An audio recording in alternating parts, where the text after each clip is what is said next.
الحمد لله والصلاة والسلام على رسول الله وعلى آله وصحابته ومن والاه. ربنا آتنا في الدنيا حسنة وفي الآخرة حسنة وقنا عذاب النار. برایانی عزیز و خۆشەویستم خوشکانی بەڕێز، إن شاء الله تعالى ئەگەر خوا یارمەتیمان بە ئەمساڵ بابەتەکانمان لەسەر ئادابە ئیسلامیەکان ئەبێ، واتە ئەو ئاکار و ڕەوشتانەی کە پێویستە ئینسانی مسلمان خۆی پێ بڕازێنێتەوە. ئیمامی عومەر ئەفەرمێ خوای لە ڕازی بێ، ئەفەرمێ تەئەدەبوا ثم تعلموا، خۆتان بڕازێنەوە بە ئاکارە ئیسلامیەکان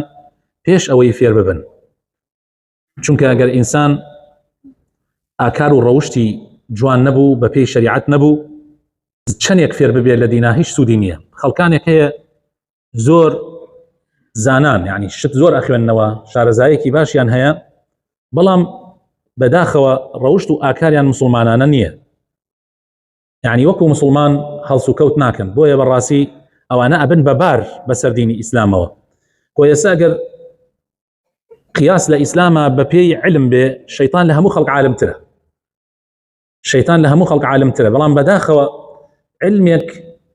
کە ئەگەر ڕەوشت و ئەخلاقی ئینسانی نەگۆڕی هیچ سوودی نییە. علمێک ئەگەر تەزکیە و ئەدەبی لەگەڵا نەبوو هیچ سوودێکی نییە. یەکەم ئەدەب کە زۆر زۆر زەرورە هەموو مسلمانێک هەی بێ، ئەدەبە لەگەڵ خوای پەروەردگار، ئەو خوایی کە خەڵقی کردووە. لە دیاردەکانی ئەدەب لەگەڵ خوای پەروەردگار ئەوەیە کە تۆ پێویستە یەکتایی خوا بکەی، تەوحیدی خوا بکەی و هاوبەشی بۆ بڕیار نەدەی. پێویستە باوەڕێکی تەواو پتەوت هەبێ بە خوای پەروەردگار و بەناو سیفەتەکانی خوای پەروەردگار، پاشان خوا بپەرستی و هیچ هاوبەشێکی بۆ بڕیار نەدەی. ئەوە گرنگترین شتەکانە، چونکە ئەگەر ئینسان هاوبەشی بۆ خوای پەروەردگار بڕیاردا، بێگومان هیچ کردەوەکانی قبول نییە لای خوای پەروەردگار. دووهەم، پێویستە تۆ بەڕاستەقینەیی خوات خۆش بوێ، خۆشەویستی خوا لەسەرەوەی هەموو خۆشەویستیەکان بێ، و هەرچی خۆشەویستیش هەیە هەمووی لەبەر خاتری خوای پەروەردگار بێ. هەر لەبەر خاتری خوای پەروەردگار پێغەمبەرەکانت خۆش بوێ، ئەولیاکانی خوات خۆش بوێ، ئەهلی تاعەتی خوات خۆش بوێ، حەزکەی ئەوامرە و فەرمانەکانی خوای پەروەردگار جێبەجێ بکەی،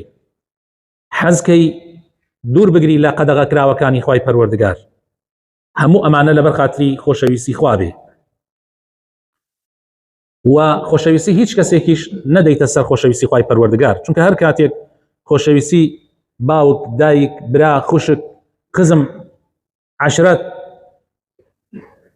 تجارەت، ماڵی دنیا، پلەپایە، ئەمانە دا بەسەر خۆشەویستی خوای پەروەردگارە، کەوا بوو معنای وایە تۆ بەڕاستەقینەیی خوات خۆش ناوێ. سێم، خۆشەویستەکانم پێویستە ئینسانی مسلمان عیبادەتەکانی ئەو پەرستنانەی کە ئەنجامێدا خالیسەن بۆ خوای پەروەردگار بێ و هیچ مەبەستێکی تری نەبێ، چونکە لە مەرجەکانی وەرگرتنی کردەوە لە لای خوای پەروەردگار ئەوەیە کە ئینسان مخلص بێ. من چەند جارێک عەرزم کردن دوو مەرج هەیە بۆ وەرگرتنی کردەوە لە ئینسانی ئیماندار. یەکەمیان ئەبێ کردەوەکەت بە پێی شەریعەتی خوای پەروەردگار بێت، دووهەم ئەبێ لەبەر خاتری خوای پەروەردگار ئەنجامی بدەیت. فمن كان يرجو لقاء ربه فليعمل عملا صالحا يعني مطابقا للشريعة ولا يشرك بعبادة ربه أحدا. وكس نكاتها وبشي خوا لو كارو كردوانيك أيكا بونو منكتو نيوجكي روجوغري زكاتتي تنها لبر خاطري خوابكي، حجكي عمرأكي تنها لبر خاطري خوابكي، بو نيكي خلق بلي حاجي، بو أو نيكي خلق بلين هابر روجو. شوارم خوش يسكانم دروش مكاني خوای تعالات لا گەورە بێ، حروماتی خوای تعالات لا گەورە بێ، ڕێز بگری لەوەی کە خوار ڕێزی لێگرتووە. هەر شتێ خوار ڕێزی لێگرتووە بە گەورەی زانیە، تۆش بە گەورەی بزانی. ومن يعظم شعائر الله فإنها من تقوى القلوب. کەی تۆ ئیمانداری ئەگەر بێت و ڕێز لە ڕەمەزان نەگری، کەی تۆ مسلمانی ئەگەر بێت و ڕێز لە مزگەوت نەگری، ڕێز لە مقدساتی خوا نەگری. کەی مسلمانی؟ مسلمان ئەوەیە کە ڕێز بگرێ لەوەی کە خوای تعالی ڕێزی لێ ئەگرێ. پێنجەم، پێویستە تەسلیمی دەقەکانی قورئان و سنت ببی، پێویستە ملیان بۆ کەچ بکەی. هەرچی خوا فەرمووی، هەرچی پێغەمبەری خوا صلی الله عليه وسلم فەرمووی، تۆ وەری بگری و قەناعەتیشت پێی بێ ودڵنیا ببی کە ئەوە ڕاستە کە ئەوە عەدالەت و دادگەریە ملە جوڕکێ نەکەی سەربا نەدەی نەڵێ ڕاستەوە قورئانە و ڕاستەوە حەدیثە بەڵام ئاخر وا نە بەڵکو قورئان و حەدیث بخەیتە سەر هەموو شتەکانی تر. شەشەم قەت بەدەمی خواوە شتێک نەڵێی فتوایەک نەدەی قسەیەک نەکەی کە علمت لێی نییە نەڵێی خوا وای وتووە پێغەمبەر وای وتووە و لە کاتێکا تۆ شارەزایت نییە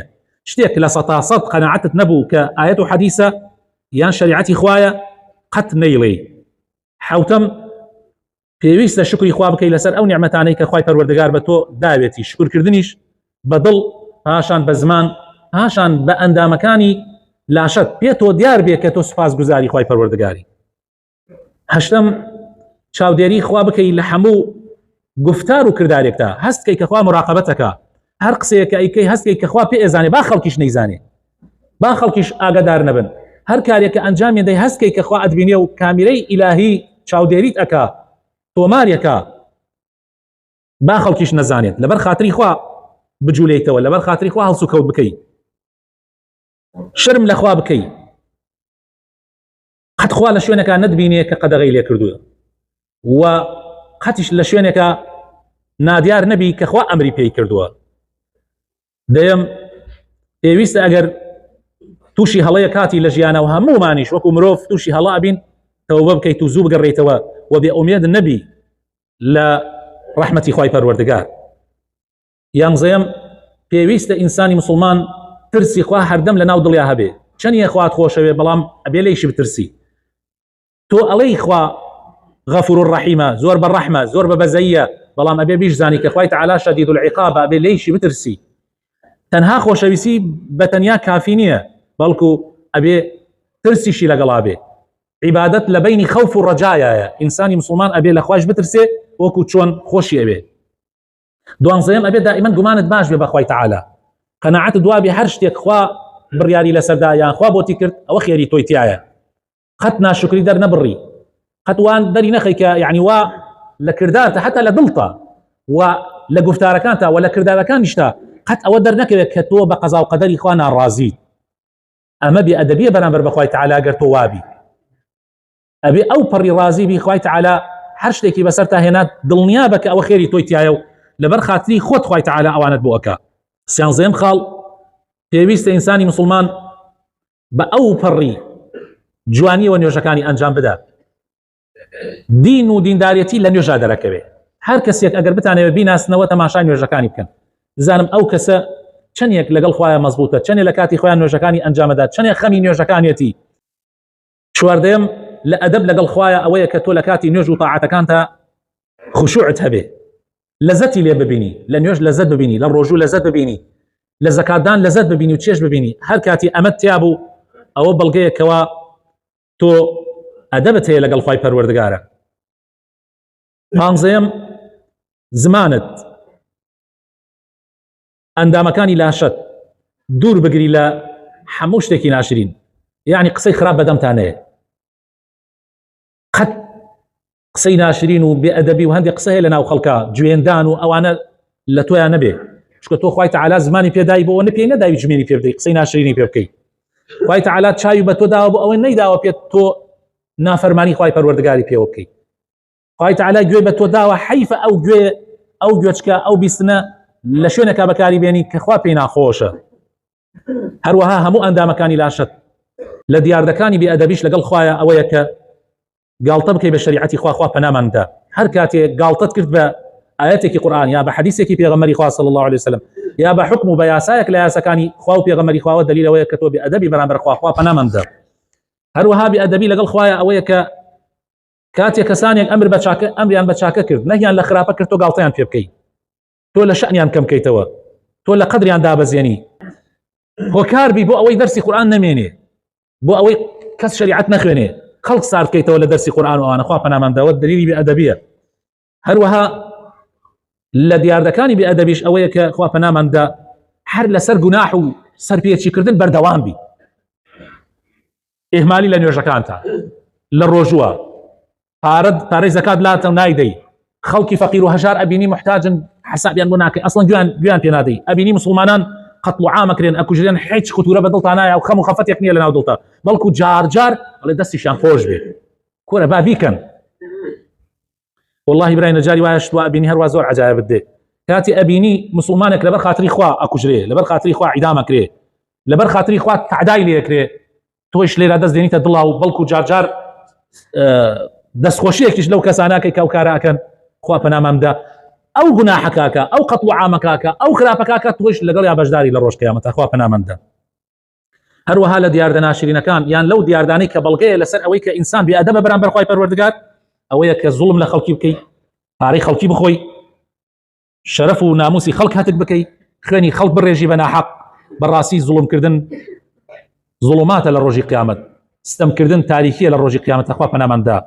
داواکارم لەو کەسانە بین کەوا ئەدەبیان هەیە لەگەڵ خوای پەروەردگارە خوایان خۆشەوێ و ڕۆشت و ئاکەرەکانیان بەو شێوازەتانە کە خوا پێی ڕازیە وصلى اللهم وبارك على حبيبنا محمد وعلى آله وصحابته أجمعين